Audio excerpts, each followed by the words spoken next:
Post-training notice. National First-Class Registered Exorcist. Extra Chapter. The Starry River Above, Part 3. Zhi Xiaoduo and Xiang Cheng were about to get in the car when Xian Hezi caught up to them with a suit on his arm and said, "I agreed to treat you guys tonight, come on, come on, come on." Xiang Cheng. What did he just say? Xiang Cheng asked incredulously from the car. That's what he said this afternoon. Zhi Xiaoduo whispered, "I don't know what happened either." Xiang Cheng looked at Chen Zhen in confusion. Chen Zhen narrowed his eyes, then shook his head, indicating that he shouldn't be possessed.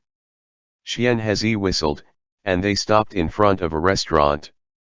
Everyone waited half an hour for a table. Xian Hezi then bought a set meal for two and gave them the menu, saying, "Add some more dishes, but that's probably not enough." How many red envelopes did everyone grab during Chinese New Year? Ha ha ha, Xian Hezi said to everyone. How much did you grab yet? Zhi Xiaoduo asked. 7.5 yuan, Xian Hezi said. How about you, Xiaoduo? Xiang Cheng nearly spat out his tea, and Chen Zhen quickly gave him a tissue. Zhi Xiaoduo said humbly, very little. Xian Hezi said, I'll send you one. Zhi Xiaoduo. Xiang Cheng looked at Chen Zhen strangely, and Chen Zhen waved his hand to indicate that it should be okay. Perhaps now that he was a leader, he was being more generous. Zhi Xiaoduo told Chen Lang that he was leaving the day after tomorrow. Chen Lang thought for a moment and suddenly made a gesture to Chen Zhen. I want to go with them. Chen Zhen was startled and asked, why? Chen Lang remained silent for a moment and then gestured with both hands, isn't it annual leave? I just wanted to go out and wander around with Xiaoduo and the others. Grr, don't stay at home, how about you go out for a bit, ba? Chen Zhen quickly gestured and said, I want to take you out to play. Chen Lang, didn't Teacher Zhou want to arrange a blind date for you? Chen Lang and Chen Zhen communicated quickly and their movements were not obvious. Unlike when talking to Zhi Xiaoduo, where the sign language was held in standard positions, for them, a slight gesture represented a whole vocabulary. Zhi Xiaoduo couldn't understand very much, while Xiang Cheng and Xian Hezi couldn't understand it even more. However, Zhi Xiaoduo understood one of Chen Lang's movements. Chen Lang clenched his fists and held them together, bending his thumbs. Zhi Xiaoduo immediately understood a little and pressed Chen Lang's hand, telling Chen Lang, I'll do it, don't worry, you don't have to go with me. Chen Lang waved his hand at Zhi Xiaoduo and looked at Chen Zhen pleadingly. Chen Zhen's eyebrows furrowed slightly, and the dishes came. Xian Hezi said, come, everyone, eat more. I want to take you out to play. Chen Zhen explained, I didn't tell you earlier because wanted to give you a surprise. Chen Lang thought for a while, nodded, gesturing that he knew and then said, but I want to go out with Xiaoduo and the others. Chen Zhen said, then let's all go together. Chen Lang, you don't need to go. Teacher Zhou said that he wants you to go on a blind date. Chen Zhen's expression immediately changed, and he stopped talking. Zhi Xiaoduo pointed at the back of Chen Lang's hand and told him not to say anything. Xiang Cheng had already noticed that the two brothers were arguing. Xian Hezi, what's the matter, La? It's nothing, Chen Zhen waved his hand and said, let's all eat, ba. While eating, no one spoke, and the atmosphere was awkward and strange. There was only Xian Hezi was urging everyone to eat. Zhi Xiaoduo was about to cry. At night, Chen Zhen said, if you don't mind, Xiang Cheng, come and stay at my house, ba. All right, Xiang Cheng replied. Hey, Xiaoduo. Xian Hezi took them to the Chen family's house and waved to Zhi Xiaoduo, can I speak with you for a while? Zhi Xiaoduo thought to himself, finally. This is good, it's good, so he has something that he wants. Go ahead, ba. Zhi Xiaoduo and Xian Hezi walked behind a tree. Come over a little closer, Xian Hezi said. Are you actually afraid that I would do something to you? Zhi Xiaoduo said, with just you? Aren't you afraid of what Xiang Chen will do to you? Just kidding ma, Xian Hezi gave Zhi Xiaoduo a popsicle and said, here's something for you to eat. Zhi Xiaoduo. Zhi Xiaoduo looked at Xian Hezi. Xian Hezi pushed the popsicle towards Zhi Xiaoduo again, but Zhi Xiaoduo refused to accept it. I want to pursue Xiao Lang, Xian Hezi said. Do you think I have any hope there? Help me out ba. At that moment, the volcano in Zhi Xiaoduo's heart finally erupted. Don't hit me ah. What are you doing? Xian Hezi ran away as Zhi Xiaoduo picked up a brick and chased after him. What are you doing? Xiang Chen immediately turned around, and Zhi Xiaoduo waved his hand, gesturing for him not to come over. Why are you suddenly thinking like this? Zhi Xiaoduo struggled to say incredulously. I really like him ah. Xian Hezi said, if he is willing to accept me, I will give him the ring. Tell the truth, Zhi Xiaoduo said. Xian Hezi fell silent. Xian Hezi hesitated, I want to take care of him. Zhi Xiaoduo thought for a moment, then smiled. He patted Xian Hezi's shoulder, put an arm over his shoulders, hooked his neck and pulled him towards him, saying, who are we ah? Don't hide things from me. I also want Xiao Lang to be happy. I can only help you if you tell me what's in your heart. If you get married, I will give Xiao Lang a red envelope of 500,000 yuan. Xian Hezi immediately replied, hey, to be honest, I now realize that it's really not possible to go on without political marriage alliances. Zhi Xiaoduo. He is Director Chen's younger brother, you understand. But I am really willing to take care of Xiao Lang. The director is in his 30s, and his health is not good. He takes care of many things every day, but there's no one who cares for his health. We all love him from the bottom of our hearts, so it would be better for me to carry this burden. Zhi Xiaoduo thought to himself, if Chen Zhen heard you, you probably would already be flattened into a meat pancake with one finger of Dai Pankara.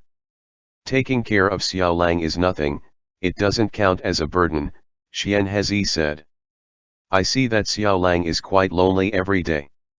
He wants to talk to Chen Zhen, but Chen Zhen is busy and doesn't have time to keep him a company. I have a common language of sorts with him, and we can talk. Zhi Xiaoduo, just tell me one thing, do you love him or not?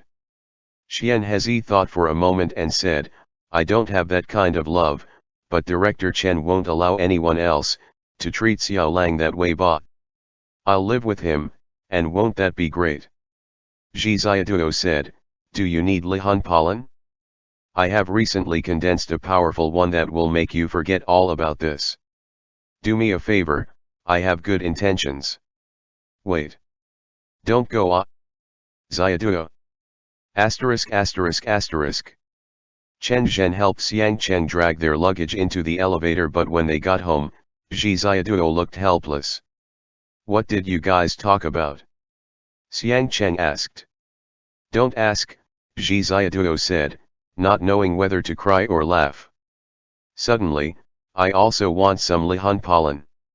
That night, Zhi Xiaoduo shared a bed with Chen Lang, while Xiang Chen shared a bed with Chen Zhen in the next room. Chen Zhen must be angry today. Zhi Xiaoduo sat on the bed and gestured to Chen Lang, what exactly were you thinking ah? Chen Lang scrolled through his iPad without answering Zhi Xiaoduo. Zhi Xiaoduo took away Chen Lang's iPad and looked at him. Chen Lang explained, I hope he lives better and doesn't give up pursuing his happiness because of me. How can you say that? Zhi Xiaoduo said unhappily, you two are brothers, he is definitely willing. Zhi Xiaoduo specifically put his fists together, bending his thumb slightly. Chen Lang, I know, but things in the world are not black and white either, right? He loves me because he is my older brother, and we rely on each other, and that's okay. It can't be that he would stop loving me after he gets married, right? He can have family, love, and friendship, but he's rejecting all these things because of me now. The reason he's refusing is because he thinks I might feel sad. But I'm not sad at all. He's my only brother, and as long as he can be happy, I can accept whatever he does. I really don't mind if he has a lover. Why does everyone think I will mind? Zhiziaduo, are you really not sad at all? Chen Lang, a little bit but I think I can overcome it as long as he is happy. Zhiziaduo, only a little bit. Chen Lang stopped speaking. Zhiziaduo, he thinks his current life is good, why force him to change? Chen Lang, if I were like a normal person, able to be independent and take care of myself, he could do whatever he wanted. I hope he can live better. I hope he can have a lover, have the joy of raising children, watch his children grow up, and feel the pleasure that sex brings to a person. Zhiziaduo, did you watch some strange movie? Chen Lang, I didn't. Zhiziaduo, you definitely did. Chen Lang, that's not the point. In life, there are many beautiful things. If he doesn't like them, that's fine, but I know his heart. When he used the heart lamp to enter my heart, our souls were honest with each other. He hopes I can get better soon, so why can't I hope he can pursue the life he likes? The most ideal thing would be that he can accompany me while also having a lover, so why not give it a try? Zhiziaduo wanted to think of something else to refute Chen Lang with, but for a moment, he didn't know what to say. Do you know what my first thought was after I was able to see and had calmed down? Chen Lang quickly gestured with his hands, pointing to his eyes. Zhiziaduo made a sign language gesture, indicating that there was no need to say anything more. He won't go on the blind date, Zhiziaduo said. Chen Lang pointed to his head, indicating that he didn't understand. Zhiziaduo, if he falls in love, will you also date? Chen Lang shook his head. Zhiziaduo, can't you? Chen Lang, I won't fall in love with anyone else. Zhiziaduo quickly grasped Chen Lang's words and said, what do you mean, anyone else? Chen Lang said, I won't accept anyone else into my heart except for Gurgru, except for you. You're a good friend, and that's different. So Chen Zhen also won't accept anyone else into his heart, besides you. Asterisk asterisk asterisk. Can't sleep. Xiang Cheng said. Chen Zhen rolled over and sat up somewhat irritably. Let's get something to drink. Chen Zhen asked. Xiang Cheng got up and walked out. Chen Zhen pulled open the balcony door, and the two men sat on the balcony, dressed in pajamas, with their feet propped up and slippers swaying, drinking beer and smoking. Why is Teacher Joe minding so many things? Xiang Cheng asked. He doesn't know about my family matters, Chen Zhen said impatiently. It's probably because Xiao Lang somehow heard a colleague say something and asked Teacher Joe to do this. If you make up your mind to take care of your younger brother for the rest of your life, Xiang Cheng said, just talk it over and settle this matter. Children tend to think too much. Chen Zhen looked at the night view outside the balcony. The spring breeze blew in, making people lazy, and the haze of smoke gradually dissipated. Xiao Lang hasn't let me see his spiritual world since he was 16 years old, Chen Zhen said in a daze. He has always been afraid of being a burden on me. In life, it's impossible not to be burdened, Xiang Cheng said. Zhiaduo sometimes feels that when we all go out to fight, he's a burden on me. But looking at it from a different perspective, aren't I burdening him? Everyone mutually burdens each other. Thinking clearly, it's just like that. Chen Zhen laughed and said, so, this is what you think. Xiang Cheng's mouth curled up slightly, and he turned towards the night sky, saying, Zhiaduo always thinks I can do anything, but I actually feel that I am always causing him trouble. Zhiaduo's combat power basically has certain limitations and situations to be used in. Chen Zhen laughed and said, he doesn't play cards according to common sense. Xiang Chen nodded. Sometimes I even feel that, Chen Zhen said leisurely, with someone who wholeheartedly admires you, trusts you, and builds the foundation of the spiritual world on the earth based on you, so you are basically his totem, you are his root. Faith is nothing more than that, Xiang Cheng said. Faith, Chen Zhen said. I, Chen Zhen, was originally immortal, but in another person's heart, I became a god. This was him canonizing me.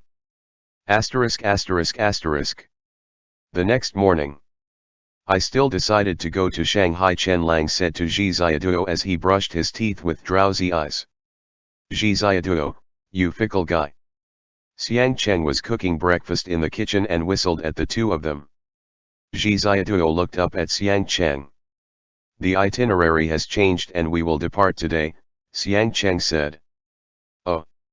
Without asking why, Zhi Ziaduo said to Chen Lang, then we'll leave later. Chen Lang was very reluctant to let Zhi Ziaduo go. Act like I didn't say anything yesterday. Chen Lang gestured and said, I suddenly feel that I was foolish to think that way. As he spoke, he circled a finger around his temples, indicating that he had suddenly gone crazy. Zhi Ziaduo, you dare make me listen to all your complaints in vain last night, ah! You fickle guy. Chen Lang was very sorry. How did you sleep? Chen Zhen came out. Chen Zhen had just woken up, and everyone was a bit awkward. Sitting at the table drinking congee, Chen Zhen reached out and rubbed Chen Lang's head, and then Chen Ziaduo's head. Zhi Ziaduo told Chen Zhen that Chen Lang had decided to go to Shanghai, and Chen Zhen just let out an N. After breakfast, Chen Zhen and Xiang Cheng threw the large and small bags onto the car. Are you also heading out today? Zhi Ziaduo asked. Chen Zhen replied, yes. Going through security, Xiang Cheng went to change the boarding passes, and Zhi Ziaduo and Chen Lang bid farewell. The two of them had moseyed outside the security check for a while. You must take care of yourself, Zhi Ziaduo said. I will definitely do that. Chen Lang said, please control your appetite and don't eat too much, otherwise you will get fat again. Chen Lang and Zhi Ziaduo said farewell to each other 18 times, doing it again and again until Zhi Ziaduo finally was sent off. What did you guys talk about yesterday? Xiang Cheng held Zhi Ziaduo's hand and waited for their flight in the lounge. Just that spring has come, and he's gone crazy, Zhi Ziaduo said. It's nothing. Hi. Chen Zhen's voice sounded, we have also decided to go to Harbin. Chen Zhen was carrying a bag, Chen Lang was carrying a bag crossbody, and the two of them also came in. Zhi Ziaduo. Chen Lang. Couldn't you have said something earlier? Zhi Ziaduo said, it's a waste of my feelings. Chen Lang, I didn't know either. He deliberately messed with us. Zhi Ziaduo didn't know whether to cry or laugh. He glanced at Chen Zhen, who crossed his legs and shook open the newspaper, smiling cunningly. Zhi Ziaduo and Chen Lang almost didn't sleep at all last night, so after getting on the plane, they slept with their heads tilted down. Xiang Cheng and Chen Zhen read books separately. Chen Zhen read selected poems from Sappho while Xiang Cheng read Bosom Friend. When getting off the plane, the temperature outside was -25 degrees Celsius. Zhi Ziaduo had just stepped out and let out a shriek. Chen Zhen and Xiang Cheng each took off their windbreakers, wrapped Chen Lang and Zhi Ziaduo up, and when they got their luggage, they quickly pulled out their sweaters and down jackets and packed them up with them. And so, two spherical objects bounced out of the airport. There was a vast expanse of snow and a misty sky outside, and Zhi Ziaduo shrank in his scarf, his eyes darting around.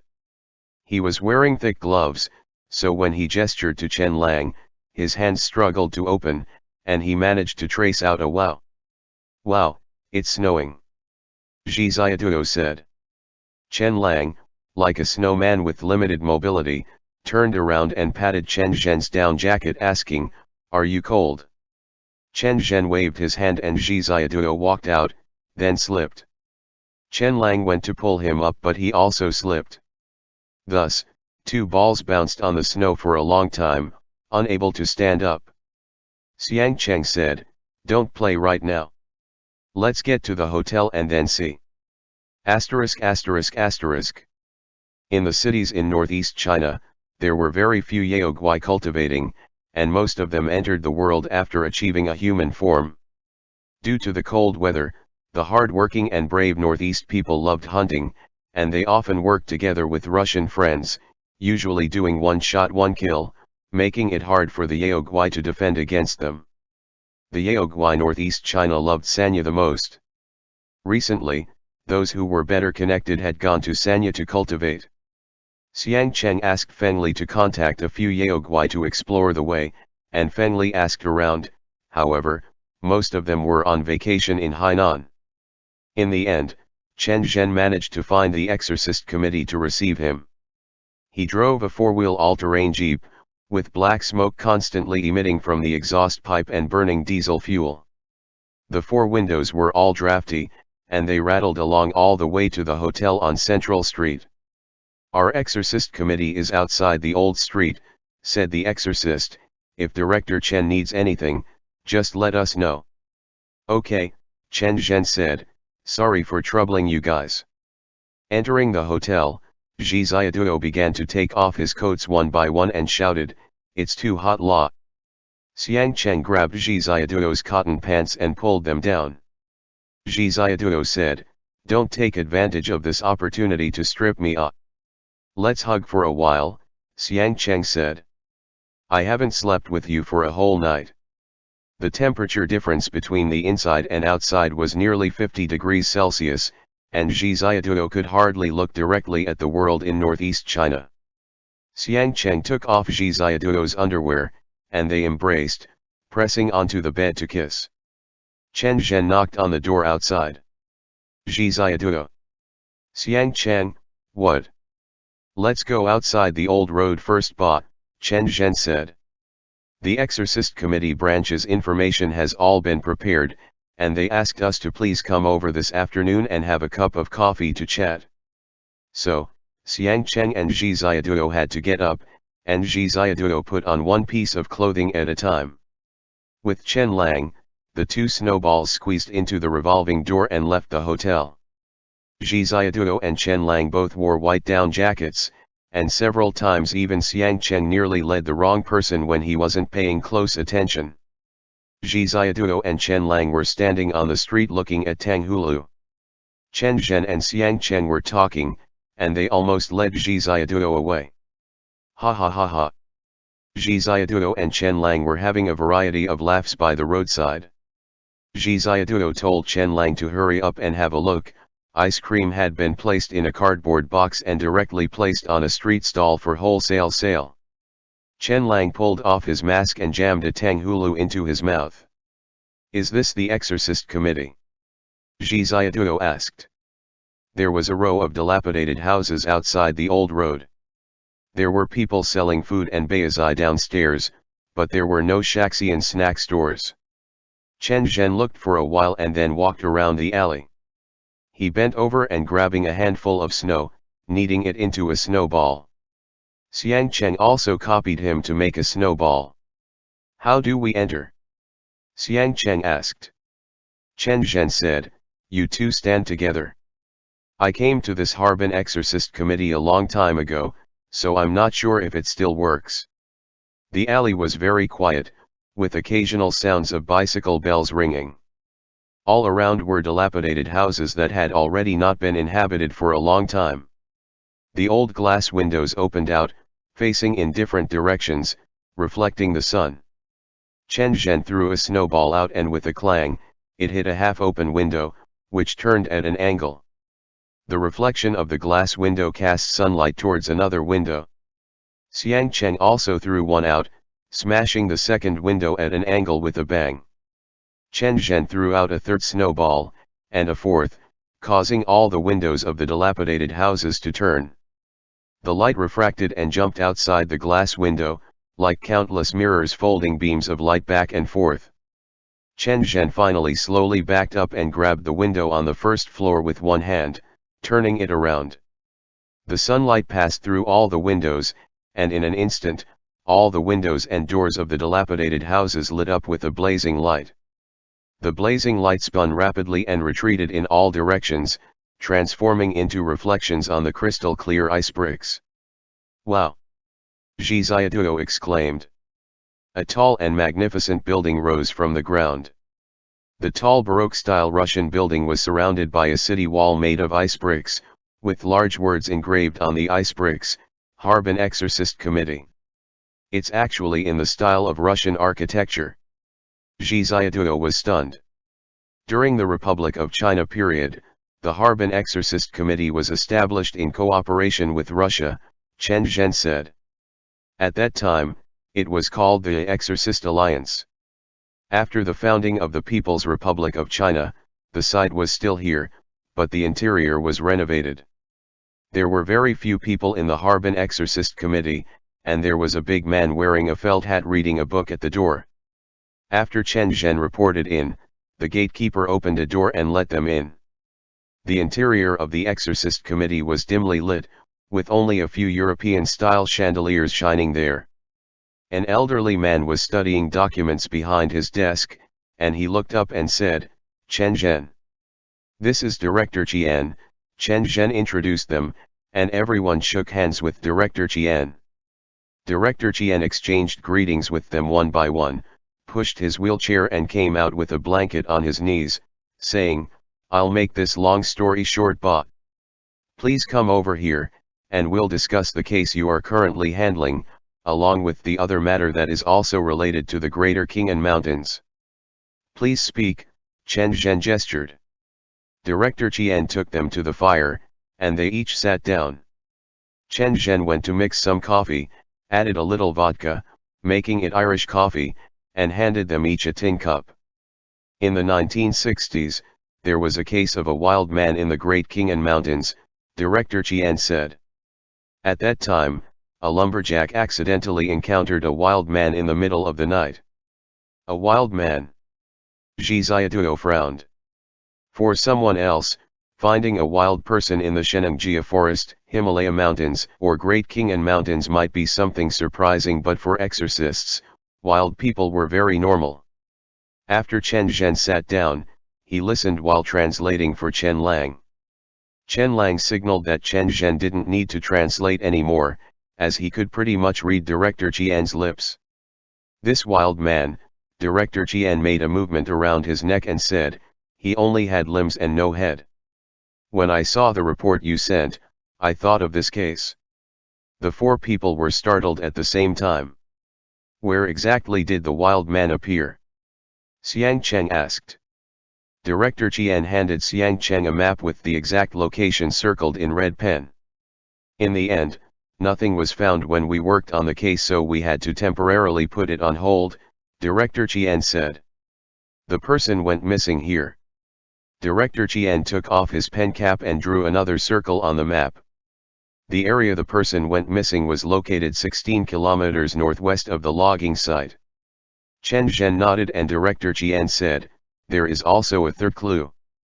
Director Qian opened the drawer, took out a box of hard pills, and placed it on the table. In less than 3 months last winter, a total of 12 ginseng collectors went missing. These ginseng collectors lived in several scattered villages and occasionally came in contact with the purchasing staff of this pharmaceutical factory. We have not yet identified which one that was.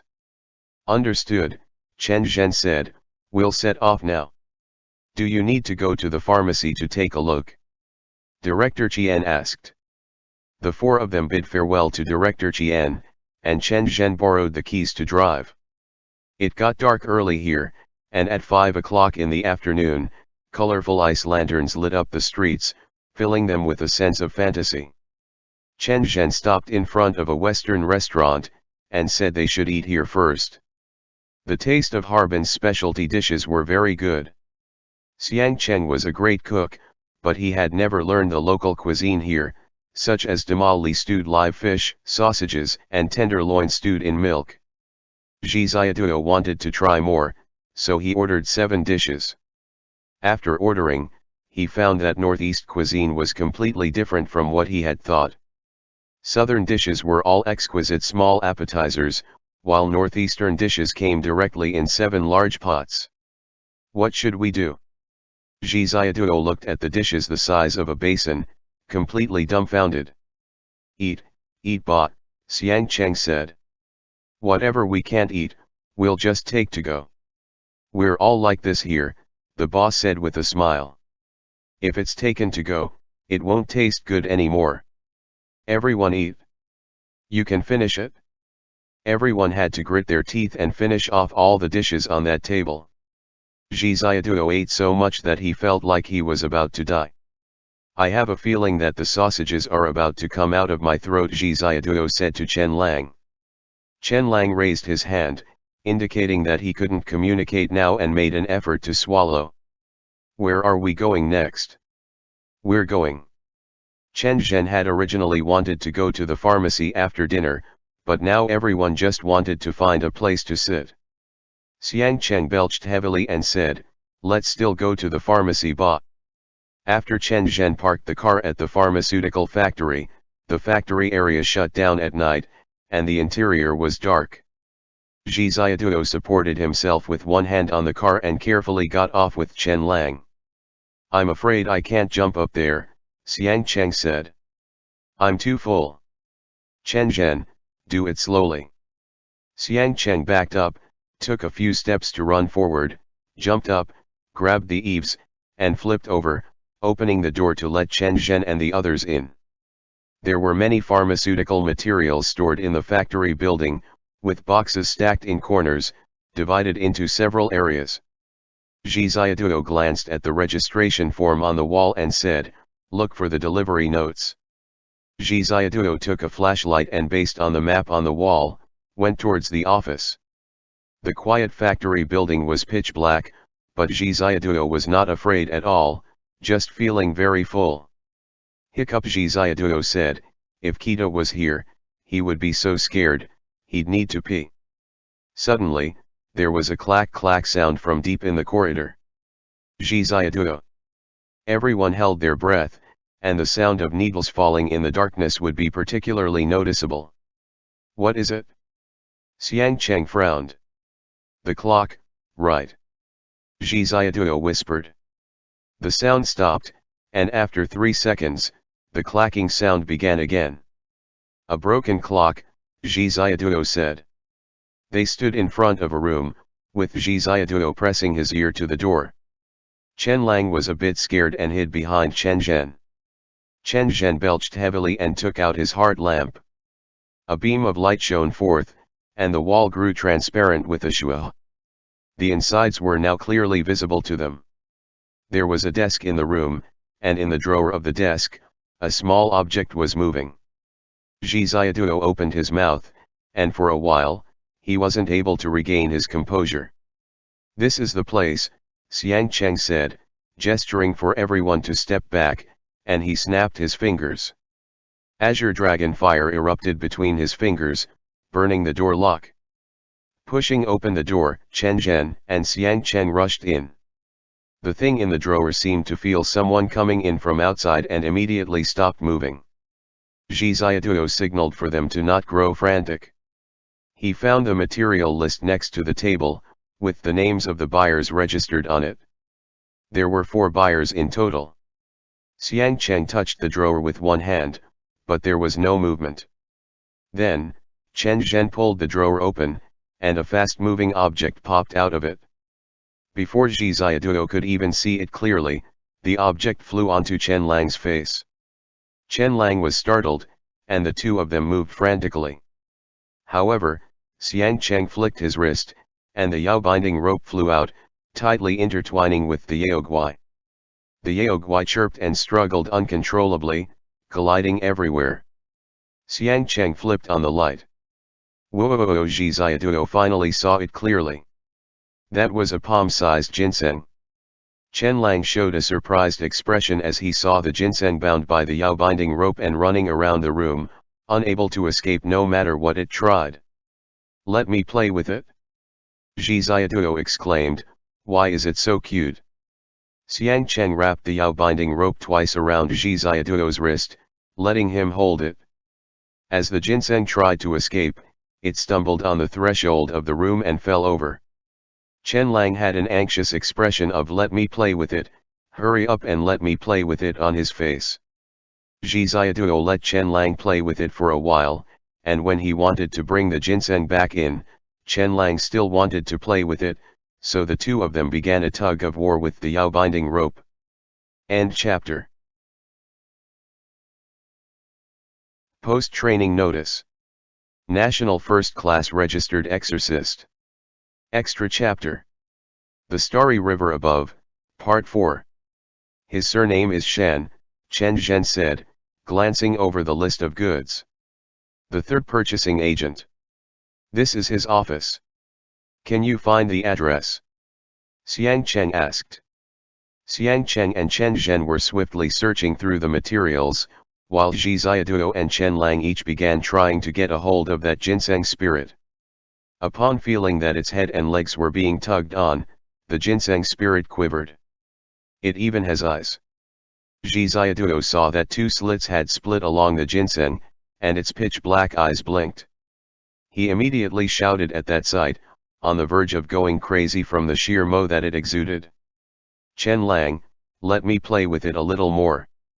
Zhi Xiaoduo, you've already played with it so many times. Chen Lang, once more, just once more, okay.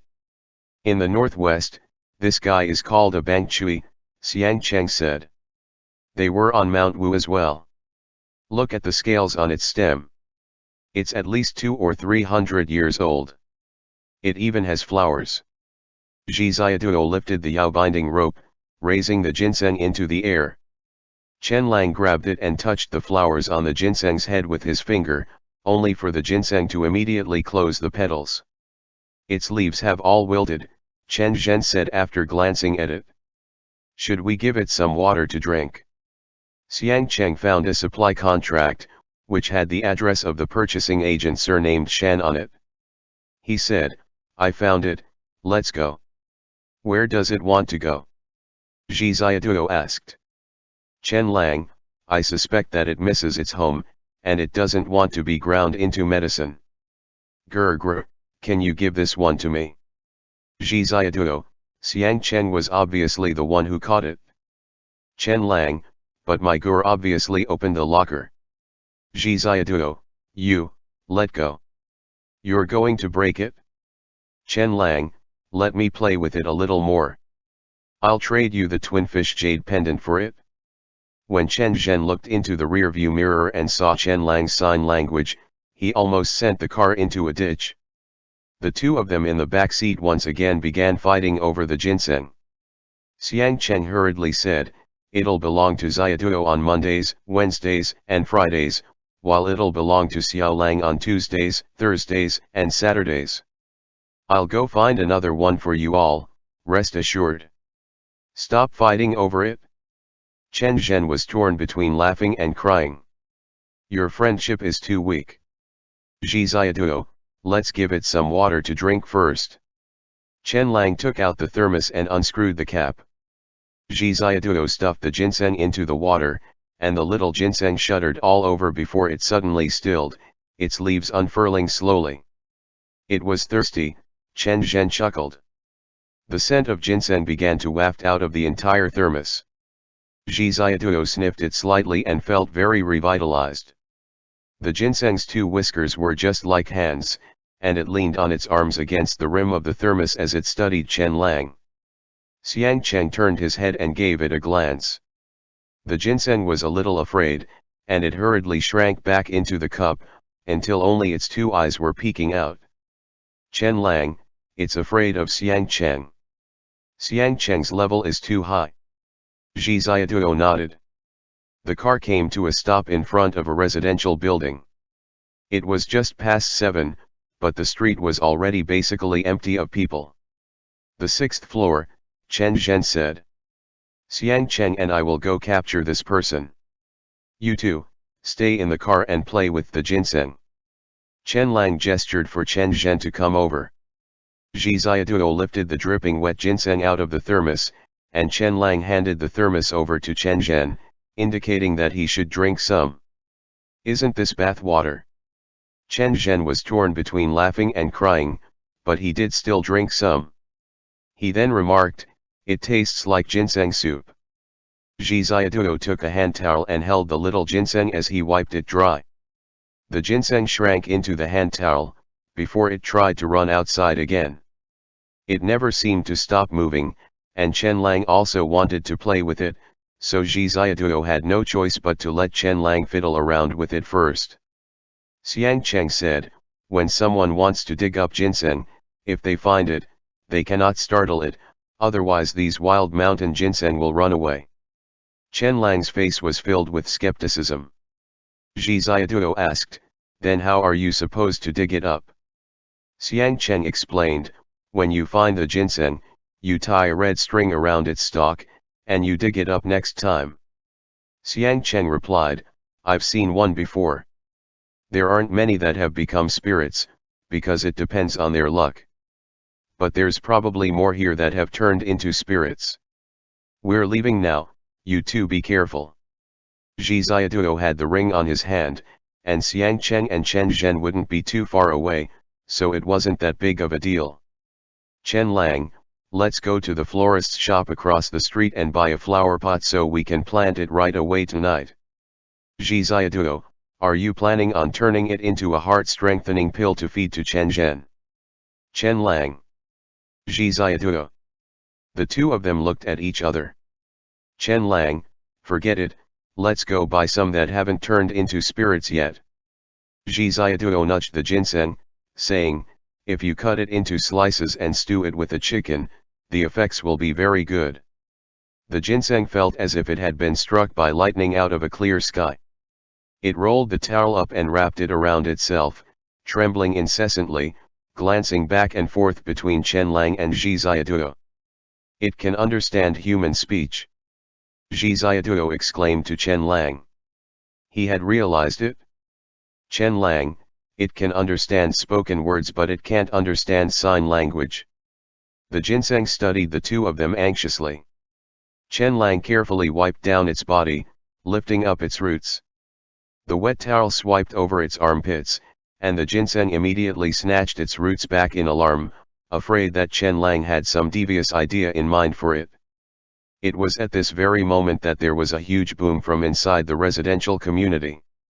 One of the balconies on the second floor exploded into fragments, and Zhi Xiaoduo was startled. When he stuck his head out of the car window to look, he saw a black shadow shoot out. "Catch it!" Chen Zhen's voice shouted. Xiang Cheng dashed out past the balcony. Zhi Xiaoduo stuffed the ginseng in Chen Lang's hands, before he sat in the driver's seat, stepped on the gas, and went racing after Xiang Cheng. This was a residential area filled with two-story-high buildings, and many of them were not lit from within, so it was completely dark around them. Zhi Xiaoduo knew that Xiang Cheng and Chen Zhen had found the main culprit, and he revved up the jeep, sending a flurry of snow into the air as he sped along the road. Chen Zhen came leaping down and landed on top of the car roof, only to be almost sent flying. Xiang Cheng wanted to pull out the Yao binding rope, only to find that he had forgotten the rope was being used to tie up the ginseng and was therefore in the car. He had no choice but to pull out the Yao subduing staff as his feet moved rapidly as he raced after that purchasing agent. The purchasing agent turned around and let out a peace sound. The houses here were too old, so Xiang Cheng didn't dare to transform into a dragon. If his tail dragged across these old houses even slightly, he would probably cause an avalanche of tiles, and he would end up hurting innocent people. When the purchasing agent pursed his lips, he transformed into a black thing that went racing across the rooftops covered in snow. Xiang Cheng turned sideways and slid right along on the snow. Zhi Xiaoduo skidded the car to a halt in the middle of a four-way intersection, and Chen Zhen took advantage of the centripetal force to go flying outwards. With several steps, he made it up onto the rooftop, and he pulled out his bracelet. That black monster found itself stuck in midair. In front of it were the revolving light swords that Chen Zhen had conjured up, while behind was Xiang Cheng with the Yao subduing staff in hand. It had no way to dodge. But right then, another monster appeared in midair, and with a G, it went shooting out. It grabbed the first monster, and both Yaogwai fled towards the corner of the intersection. Zhiziaduo immediately turned left and sped into the alley, only to see that the buildings on both sides of the alleyway were in disrepair, and glass fell all over the car's roof. The two Yaogwai dashed into a dilapidated little house at the end of the alleyway. Zhiziaduo shouted, "Watch out!" Chen Lang couldn't hear, but he saw the shape of Zhiziaduo's mouth's movements from the rear-view mirror, so he immediately hugged the ginseng and ducked behind the back seat. Zhiziaduo's car rumbled purposefully into the alley, overturning the trash cans to either side, bursting through the doors of the factory, and knocking over the paper boxes that had been piled together. Zhiziaduo stepped on the brakes, opened the door, and went out. He had already eaten too much that night, and now, he really couldn't hold himself back. With a wah, he threw up a bunch of stuff. Two Yaogwai charged forwards, but Xiang Cheng shot towards them. With a swipe of his staff, he sent the first Yaogwai dashing towards Zhiziaduo flying, and as he turned, he gripped the Yao subduing staff with both hands, and with a loud cry, he sent the staff right into the second Yaogwai's middle. The two Yaogwai went flying into the corners of the warehouse. Tens of swords shot into the warehouse, hovering around the two Yaogwai, trapping them in place. The Yaogwai let out noises of anger. Chen Zhen leaned up against the car, feeling bonelessly tired. "If we're going to catch Yaogwai, in the future, we must not eat too much," Chen Zhen said. ******. An hour later, the Harbin Exorcism Committee.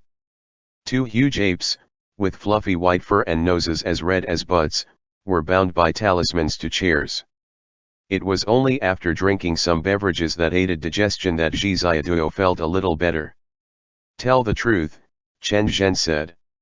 "Whether or not we spare your lives will depend on whether or not you cooperate with our investigation." "What are you?" Xiang Cheng asked. "Gorillas. They're mandrills." Zhiziaduo had seen these two monsters in an illustrated handbook before.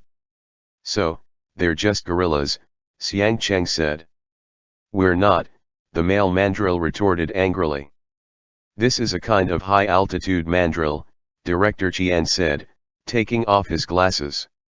"They are originally supposed to live in tropical regions. Why have you all come to the territories of humans to do bad things?" Zhiziaduo held up the ginseng and asked, "Is this yours?" The male mandrill transformed into a middle-aged man, warily watching Zhiziaduo. The female mandrill turned into a 40-plus auntie and said, "You all already know. What's the point in asking?" Xiang Cheng's face darkened, and he said, "My patience is limited. Do you know who I am?" And with that, Xiang Cheng released his draconic intimidation. The two mandrills originally thought that Xiang Cheng and the rest of them were simply normal exorcists, but upon finding out that he was a high-level spiritual beast, they immediately started trembling and fell to their knees, not daring to get up. Director Qian chuckled a little, and he pushed his wheelchair to the other side of the room to retrieve an illustrated encyclopedia. In the face of Xiang Cheng's tyrannical power, the mandrills knew they had to tread carefully. These two mandrills originally lived in the Lu Mountains. About 20 years ago, because of the development of tourism regions in that area, they found that they could no longer stay in Jiangxi, so they had no choice but to migrate northwards, finally settling in the Greater Qing'an Mountains. Last century, in the 90s, the lumber industry in the Greater Qing'an Range had been put under restrictions, and forestation efforts had begun. There was no trace of humans in the primeval forests, and it became the best place for animals to live in isolation. So with that, the mandrill settled in the Greater Qing'an Range. Originally, they had planned to never involve themselves with humans, but as they stayed there longer and began to move through the forests, they found that there was one more neighbor of theirs in the midst of the mountain range. This neighbor lived deep in the mountains, in a place where even the Yaogwai couldn't find. Originally, the neighbor had no contact with the mandrills, but due to a series of coincidences last year, the mandrel's 2 children had been captured by their neighbor's subordinates. The husband and wife mandrel racked their brains but could not rescue their children. The neighbor coveted their ability to transform into humans, forcing them to give into the conditions that their neighbor set forth. The conditions were, transform into humans and sneak into the humans' camp. After becoming familiar with the humans, they were to get to know some ginseng pickers and have the ginseng pickers come into the depths of the greater Qing'an range, towards the direction of Luoyan head that the mandrels would point out. The one in the mountains would periodically give medicinal ingredients to the ginseng pickers that came into the mountains. The mandrels would then purchase them from the ginseng pickers. The mandrels would then mix a small amount of these ingredients into the ingredients that the humans cultivated, before handing them off to pharmaceutical companies. In fits and starts, the mandrels ended up getting a total of 12 people to head towards Luoyan head. Never mind railroads, there weren't even paved roads that led that way. The ginseng pickers had seemingly never gone that way as well. In the beginning, everything seemed normal, but over a period of time last year, all of the ginseng pickers had vanished and never appeared again. How did they go missing? Xiang Cheng asked. The mandrels shook their heads, horrified. What does your neighbor look like? Chen Zhen asked. No head. They don't have heads, the mandrels said, terrified. And they run really fast. Humans? Xiang Cheng asked. The mandrels nodded their heads, then shook them again.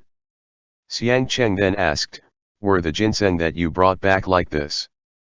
Zhi Xiaoduo took out the ginseng, and one mandrel said, it's still alive. The ginseng that the neighbor had me bring were all dead. The ginseng seemed to be very afraid of the mandrels as it kept shrinking into Chen Lang's arms. Hand over all of the ginseng that you've obtained, Xiang Cheng said. There's no more, the mandrels said. It's all been used up. There's no more. This type of medicine can no longer be allowed to be sold, Director Qian said. I'll go notify the exorcism committee right away and have them contact the affair management division to recall all of the heart-strengthening pills. Chen Zhen said, before musing for a moment. We still need to take a trip out to Luoyan head. The mandrels watched Xiang Cheng and Chen Zhen. Xiang Cheng said, one of you will come with us to go search for the place in question. If this matter can be settled, we'll allow you two to make up for your crimes with your service. If you dare to try any funny tricks, the sacred land will persecute you to the ends of the world. The 2 mandrels shuddered at that, before the female mandrel raised a hand. I'll go. Then we must first trouble you to keep the male one locked up, Chen Zhen said to Director Qian. Director Qian agreed, and the 4 of them walked outside to stand in the cold wind. After discussing it for a bit, they decided to first release the female mandrel back into the mountains. Either way, the male was being held here, so the female mandrel wouldn't be able to try any funny business anyways. According to Chen Zhen, it would be best for Zhi Xiaoduo and Chen Lang to not come along, but how could Zhi Xiaoduo relax knowing that? Then let's all go, Xiang Cheng suggested. All right, we'll listen to the squad leader, Chen Zhen said. Xiang Cheng was greatly startled by that, and he said, hold that thought. I didn't say anything. Xiang Cheng hadn't thought that Chen Zhen would try such a trick at this time, and he was caught squarely in the trap, unable to escape at all. Chen Zhen said, then according to what I said, Xiaoduo and Xiao Lang shouldn't come. Zhi Xiaoduo immediately began to protest in dejection. After understanding something, Chen Lang looked left and right, before lying down on the snowy ground with Zhi Xiaoduo, unmoving. Xiang Cheng.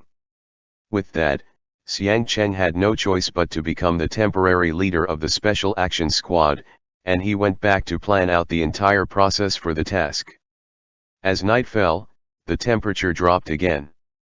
When Zhi Xiaoduo went back into the hotel, he felt as if he had been revived again. In a new illustrated Yaoguai handbook, he drew a headless monster. A headless Yaoguai, Zhi Xiaoduo mused. What could it be? Xiang Cheng had one foot up on the edge of the table, and he moved it back and forth, saying, compared to this, what I'm more curious about is, what purpose does this medicine that they've made have? Headless, Zhi Xiaoduo said, drawing an arrow to the Yaoguai's neck. Could it be hoping to get ahead? Xiang Cheng said. That makes sense. Come here. Xiang Cheng had Zhi Xiaoduo sit astride him, while he hugged him around the waist. With that, Zhi Xiaoduo sat straddling Xiang Cheng's waist, and following Xiang Cheng's rhythm, they moved back and forth with the chair. Your ideas are always very interesting, Xiang Cheng said. Zhi Xiaoduo. Xiang Cheng explained, usually, when people hear about how it doesn't have a head as its special feature, what they'll think of is this Yaoguai definitely has a head, it's just been hidden away somewhere. Your hypothesis, however, is that it wants a head. Zhi Xiaoduo. So, that's how it is. Zhi Xiaoduo was torn between laughing and crying. Maybe it's because I'm rather dumb. Xiang Cheng pondered, before saying, no. I understand the general gist of it. What this neighbor wants is perhaps 3 po. The patients who had taken the heart-strengthening pills had, before they died, shouted don't cut off my head, but the patients' bodies were fine. That was to say, the changes happened in their souls. On their deathbeds, the patients would see hallucinations, and these hallucinations would be the process of the po in their heads being stolen. Of the 7 po in the human body, the Tianshang, the Linghui, the Qi, Theli, the Zhongquan, the Jing, and the Ying, 2 were in the head. What Zhi Xiaoduo had done in the past was to take the Linghui po in the third eye chakra to craft into an artifact. Of the 3 Han and 7 po, the Tianshang and Linghui po were also called the heaven po. The Qi, Li, and Zhongquan were called the human po, while the Jing and Ying were called the earth po. The heaven po were in the heads of humans. Zhi Xiaoduo quickly connected the dots. I feel like it's not the 3 po, but rather 2. The Qi po, in reality, exists near the collarbones, so it's still in this monster's body. It must have been innately lacking in the heaven po, so it's looking around for them. That's right, Xiang Cheng replied. That's how it must be. Zhi Xiaoduo had solved yet another riddle, and he jumped up to cheer. There was then a thunk as the chair lost its balance. The 2 of them fell onto the ground, and Xiang Cheng figured he might as well pick Zhi Xiaoduo up, so he pressed him against the bed and turned off the light with one hand. During breakfast the next morning, Zhi Xiaoduo explained their analysis to Chen Zhen and Chen Lang. Chen Zhen replied, that makes a lot of sense. The ginseng was just the start, Chen Zhen analyzed. It's a type of spiritual medicine. Wait a moment, I'll have Xian Hezi do some investigation on his end as well. Zhi Xiaoduo and Chen Lang began to play around with that ginseng again. The ginseng seemed to be a little to have grown more familiar with Chen Lang, and wasn't that afraid of him any longer, but it was still a little afraid of Zhi Xiaoduo. Zhi Xiaoduo didn't dare to untie the Yao binding rope, afraid that it would run off, so he picked it up and pressed it into a cup, brewing some ginseng tea for Xiang Cheng to drink. It's been bathed a lot of times already, Chen Lang said. Yesterday, I held it upside down and blew dry it with a hair dryer. Zhi Xiaoduo had no choice but to let it go. He placed the ginseng on a plate and tickled it with a chopstick. The ginseng was so tickled that it rolled back and forth. After a while, it reached out a root for Zhi Xiaoduo to hug, and Zhi Xiaoduo wrapped it up in a napkin, wiping its leaves dry. The ginseng was very comfortable, and its petals slowly opened up, releasing a wave of clean freshness. Chen Lang only took one glance at Zhi Xiaoduo's report before his expression changed. He met Zhi Xiaoduo's eyes, his expression filled with shock.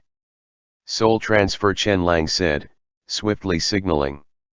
Theoretically speaking, it could be possible. Zhi Xiaoduo nodded.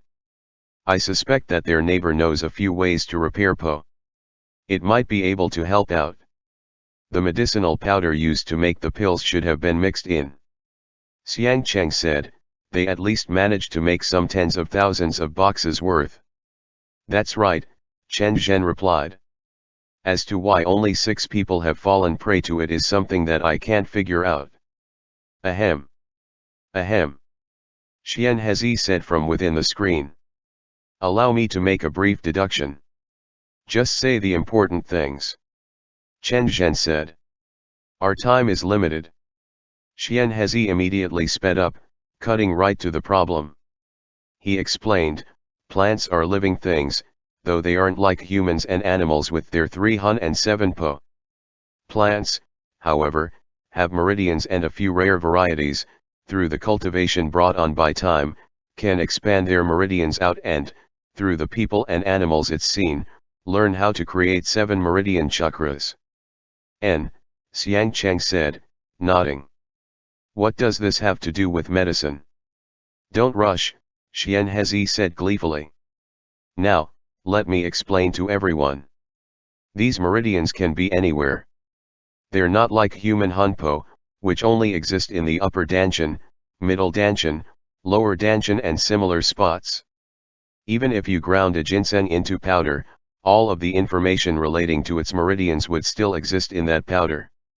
This was the first time that Zhi Ziaduo had heard of this because after all, the exorcism department hadn't conducted many studies on plants. He suddenly realized that Xian Hezi was not that unreliable anymore. Xian Hezi smiled at the camera. Let me go find a plant and demonstrate this for you. Wait. Chen Zhen immediately tried to stop him. Xian Hezi reached out and picked up a pot of flowers on the windowsill. You plucked off the kaffir lily that teacher Zhou has cultivated for 20 years. Chen Zhen roared. It's all right. Unconcernedly, Xian Hezi snapped his fingers, only to see the kaffir lily on the windowsill behind him grow another bud and unfurl its petals. Director, are you all right, Director? Xian Hezi asked. Zhi Ziaduo and Chen Lang hurriedly massaged the area over Chen Zhen's heart.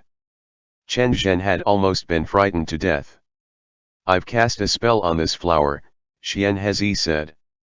Does anyone want to guess at what will happen? Stop fooling around. Xiang Cheng and Chen Zhen roared in unison. Hurry up and get to the main issue. Xian Hezi said, all right. Look, for example, like this. Xian Hezi cast a glow spell on the kaffir lily, and the entire flower began to glow. Xian Hezi then pulled off one of its petals. That petal that had been pulled off was still glowing. It was independent of the main body, yet the two still resonated with each other. Ah, Zhi Ziaduo said. I understand the general gist now. Bingo. Xian Hezi said. After casting a spell on a plant, even if you cut off a twig and take it away, this spell will have been split. Notice that this is only applicable to the insides of the plant and it must be a portion. Xian Hezi then tugged off each petal, one by one. The glowing petals drifted slightly in the wind. If you cast a spell on a person, Zhi Ziaduo mused, no, even if it isn't a spell, if you cut off a person's hand, the hand can't move anymore. That's how it is, right? That's right, Xian Hezi said. Which is why I think your opponent has cast a spell on the ginseng. When this ginseng is ground into powder, added to medicinal pills and ingested by the patients, this spell will take effect in the patient's bodies. But how do you explain the fact that some people weren't all right when they took it, while others were fine? Zhi Ziaduo asked. Xian Hezi, because the spell hidden in the meridians is based on the amount of the plant body. After being absorbed into the body, based on the principle of slow-acting poisons, the amount will slowly increase within the body. Let me give you another example. I understand, Zhi Ziaduo said in reply, wondering to himself how he hadn't thought of that. There's no need to explain further. Xian Hezi turned and pulled off another kaffir lily as Zhi Ziaduo explained to the rest. Imagine that a ginseng has had 1,000,000 units of a soul-stealing spell input into it. After it's ground into powder and was absorbed into the human body, the person intakes 1,000 units today, and 500 tomorrow. After a certain point, the soul-stealing spell will take effect. Yes, yes, Xianhezi said, turning around. Let us take a look at this other kaffir lily. Jomokuo appeared on screen behind Xianhezi. He had his hand behind his back as he looked at the kaffir lily in Xianhezi's hands, before then looking at the pile of petals on the table. Everyone. Good luck, Zhi Ziaduo said sympathetically. If it is destined to be, then we will meet again, Xiang Cheng said. Good luck, Chen Zhen said, with a flourish of his hands. Xianhezi. Chen Zhen turned off the screen and said, we will set out now. End chapter.